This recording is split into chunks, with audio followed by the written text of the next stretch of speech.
जय श्री कृष्ण। आज बात करते हैं शिव भक्त थिरुनावुकर सर और थिरुनावुकर सर के भक्त अपुति अडिगल। तो यहाँ पे जो कहानी है ये भक्ति प्रधान है, जहाँ पर समर्पण है, जहाँ पे तर्क की कोई ज़रूरत नहीं है या तार्किक सोच नहीं है यहाँ पर।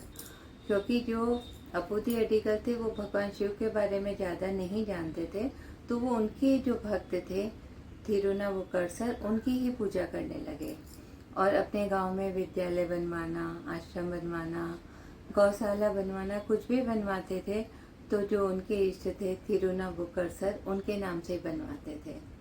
तो एक बार एक व्यक्ति उनके गांव में आता है तो पूछता है कि ये थिरुनावुकर सर कौन है, इसके नाम से ही हर जगह आपने ये सब क्या बनवा रखा है। तो बोले ये इनके एक भक्त हैं अपुति अडिगल, वो बनवाते हैं कुछ भी, तो वो अपने ईस्ट का नाम थिरुनावुकर सर के नाम से ही बनवाते हैं।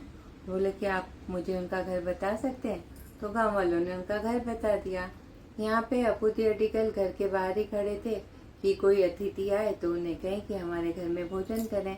तो देखते हैं आज शिव भक्त आ रहा है कोई, तो बड़े खुश हो जाते हैं और उन्हें कहते हैं कि आप आइए हमारे घर में भोजन ग्रहण कीजिए। तो वो आ जाते हैं उनके घर में और जो अपुति थे अपने परिवार का परिचय कराते हैं। तो अपुति के 4 संतान थे, चारों का नाम उन्होंने थिरुनावुकर सर के नाम से ही रखा था। थिरुनावुकर सर 1, 2, 3, 4 करके ऐसे रखा था।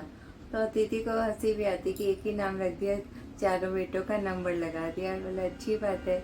फिर वो भोजन के लिए तैयारी तो थी, तो बेटे को कहते हैं कि बगीचे से केले का पत्ता ले आओ। जब वो लेने जाता तो वहाँ उसे सांप ढस लेता है और उसकी मृत्यु हो जाती है।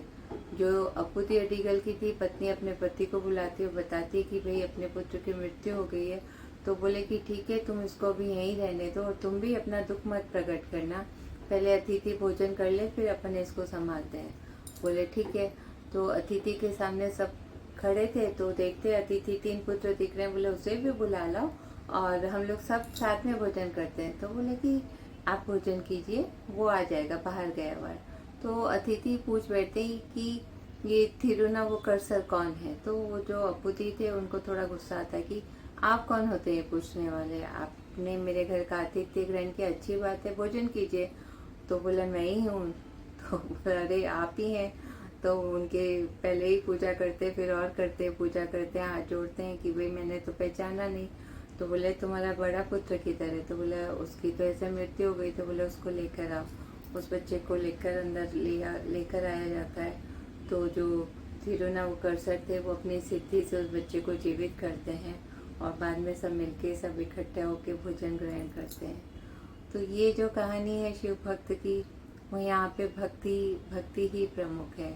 यहाँ पे तर्क के लिए कोई जगह नहीं है। जब आप भक्त को माने भगवान को पूछते हैं, अगर उसकी भगवान के भक्त की भी उसी श्रद्धा से पूजा करने लगते हैं तो भगवान का सपोर्ट आपको मिलता है। ऐसी भक्ति कहीं देखने नहीं मिलती जल्दी से। धन्य है ऐसे शिव भक्त, सबका मंगल हो।